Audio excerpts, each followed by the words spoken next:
ते वो चेहरा वहां से गायब हो गया। डरावनी सी शक्ल थी जिसकी आंख हिल रही थी। ये देख के मैरी चिल्लाकर कुछ कहने की कोशिश करने लगा थी। एक जी। डरावना चेहरा जो कुछ कहने की कोशिश कर रहा।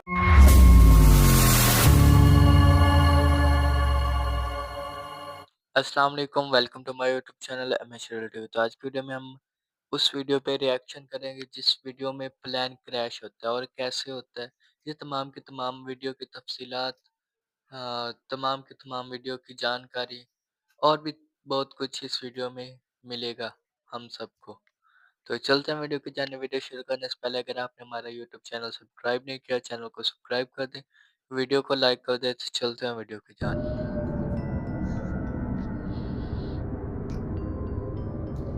तारीख हुँ, 29 दिसंबर 1972। जी, ईस्टर्न एयरलाइन की फ्लाइट नंबर 401 अपनी जी। तमाम सुविधाओं के साथ 163 हुँ, यात्रियों और 13 हुँ, क्रू मेंबर्स को लेकर तैयार जी, होती है। सारे हुँ, क्रू मेंबर यात्रियों को बिठाकर अपनी जगह पर हुँ, बैठ जाते हैं और जरूरी हुँ, अनाउंसमेंट कर दी जाती है। फ्लाइट जी, टेक ऑफ के लिए तैयार हो जाती है। प्लेन के कैप्टन जो 55 साल के बॉब लॉफ्ट होते हैं, जिन्हें जी, फ्लाइट उड़ाने का कुल 30,000 घंटे का अनुभव होता है, जी, उनके साथ उनका एक को पायलट भी होता है और साथ ही जी, फ्लाइट इंजीनियर डॉन रैपो भी अपने अनुभव के साथ फ्लाइट में मौजूद होते हैं। 9:20 पर फ्लाइट न्यूयॉर्क के जॉन कैनेडी एयरपोर्ट से फ्लोरिडा के रवाना हो मियामी जाती है। एयरपोर्ट के लिए उड़ान भर देती है। सब हुँ, लोग अपने अपने हिसाब से प्लेन की यात्रा को एंजॉय कर रहे होते हैं और क्रू जी, मेंबर उनकी सेवा में लगे होते हैं। सब कुछ ठीक चल रहा होता है। फ्लाइट जी, करीब 2 घंटे की उड़ान पूरी कर चुकी होती है और अब जी, फ्लोरिडा भी आ ही गया था। एयरपोर्ट हुँ, से कुछ दूर पहले ही फ्लाइट के कैप्टन खुद को हुँ, लैंडिंग के लिए तैयार करने लगते हैं। जी, फ्लाइट में लैंडिंग के लिए जरूरी अनाउंसमेंट होने लगती है, जी, लेकिन किसे पता था कि ये अनाउंसमेंट कभी रियलिटी तक नहीं पहुंच नहीं पाएगी। पहुँच पाएगी। खैर, अब फ्लाइट एयरपोर्ट के पास पहुंच चुकी थी। सबके हुँ, चेहरे पर मंजिल पर पहुंचने की खुशी दिख रही थी।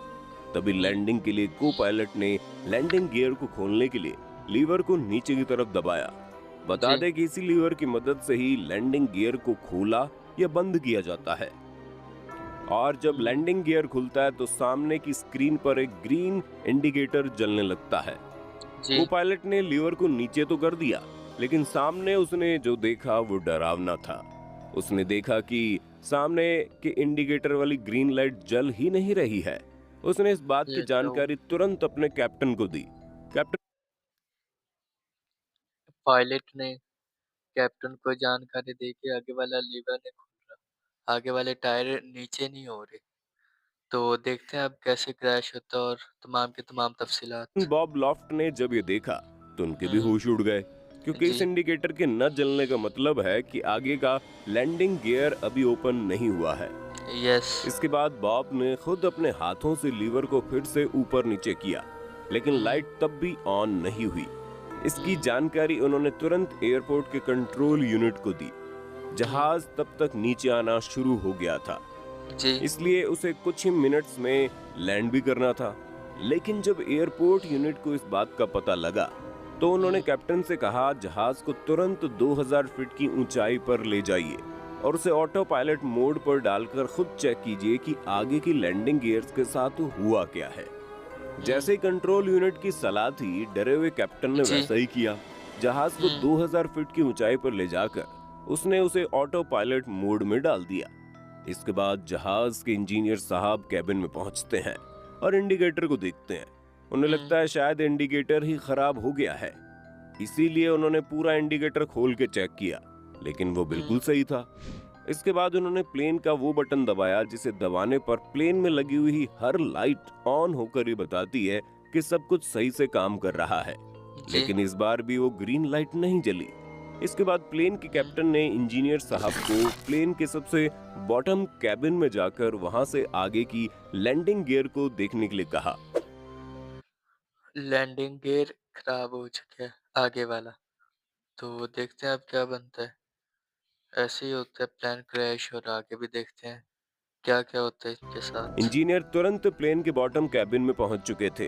इधर हुँ, 10 मिनट का समय बीत चुका था और प्लेन हुँ, ऑटो पायलट मोड में था। साथ ही वो धीरे धीरे नीचे भी आने लगा था, जिसका होश किसी को नहीं था। इधर हुँ, इंजीनियर ने जो देखा वो असल में मौत थी। उन्होंने देखा पीछे के लैंडिंग गियर्स तो खुल गए हैं, लेकिन आगे का लैंडिंग गियर अभी भी बंद है, जिसके बिना लैंडिंग पॉसिबल ही नहीं है।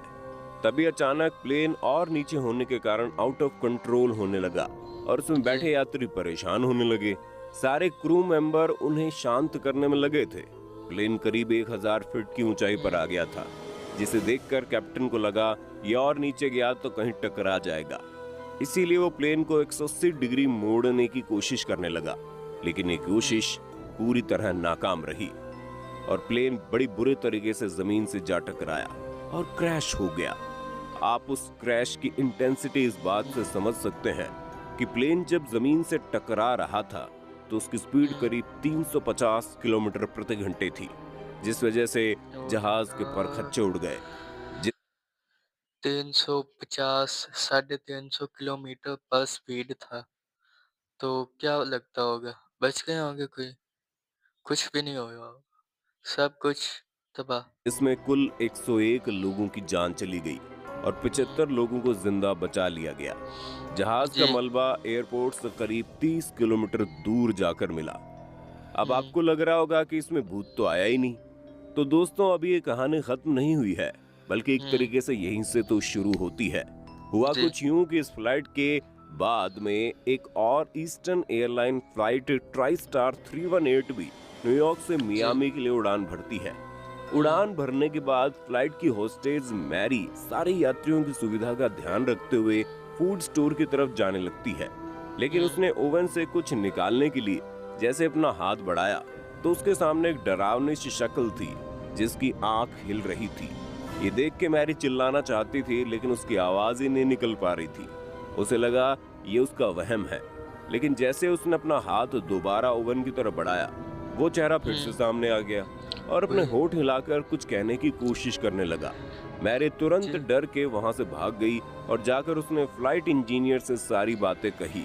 इंजीनियर जी, को तो पहले ये बात मजाक लगी, लेकिन जब वो मैरी के साथ फूड स्टोर तक गया तो उसने भी हुँ, वहां वही देखा जो मैरी बोल रही थी, एक जी, डरावना चेहरा जो कुछ कहने की कोशिश कर रहा था। इस बार उस चेहरे से आवाज आ रही थी और वो ये चेतावनी दे रहा था कि कुछ ही देर में इस फ्लाइट में आग लग जाएगी। वो चेहरा वहां से हुँ, गायब हो गया। मैरी को जी, कुछ समझ में नहीं आ रहा था, लेकिन इंजीनियर ने उस चेहरे को पहचान लिया। जी हाँ, वो जी, चेहरा था फ्लाइट 401 में मारे गए फ्लाइट इंजीनियर डॉन रेपो का। जी, जब मैरी और फ्लाइट इंजीनियर ने ये बात बाकी क्रू मेंबर्स को बताई तो उन्हें इनकी बातें बकवास लगी और वो हंसने लगे। लेकिन उसके तुरंत बाद फ्लाइट के कैप्टन को लगा इंजन ठीक से काम नहीं कर रहा है, इसलिए वो फ्लाइट को मैक्सिको से मोड़ के वापस न्यूयॉर्क की तरफ ले गया, जहां फ्लाइट लैंड करवाने के लिए सभी पैसेंजर्स को एयरपोर्ट पर वेट करने के लिए कहा गया। इसके जी, बाद इंजन को रिपेयर किया जाता है और उसके बाद उसे चेक करने के लिए फ्लाइट को बिना पैसेंजर के उड़ाया जाता है। लेकिन इस जी, जहाज ने जैसे ही उड़ान भरी, वैसे उसके लेफ्ट साइड के इंजन में आग लग गई, जिसे देख लोगों के होश उड़ जी, गए। मैरी और फ्लाइट इंजीनियर को सिर्फ डॉन रेपो की बातें याद आ रही थी और उसके बाद सारे क्रू मेंबर्स को भी यकीन हो गया कि मैरी जो कह रही थी वो सही था। जी, और अगर वो इस फ्लाइट में बैठे रहते तो आज सारे जी, पैसेंजर और क्रू मेंबर मारे जाते। इसके बाद जी। इस फ्लाइट को द घोस्ट फ्लाइट 401 के नाम से जाना जाने लगा। तो दोस्तों आज की वीडियो में हमने देखा कि फ्लाइट क्रैश कैसे होती है और फ्लाइट में वो कैसे आया, जिन, ghost, the ghost 401 plane flight. तो मिलते हैं किसी नई वीडियो नए टॉपिक के साथ। अपने मेजबान मुबशर रशीद को इजाज़त दीजिए। अपना बहुत सारा ख्याल रखिए, दुआ में याद रखिए। अल्लाह हाफिज़।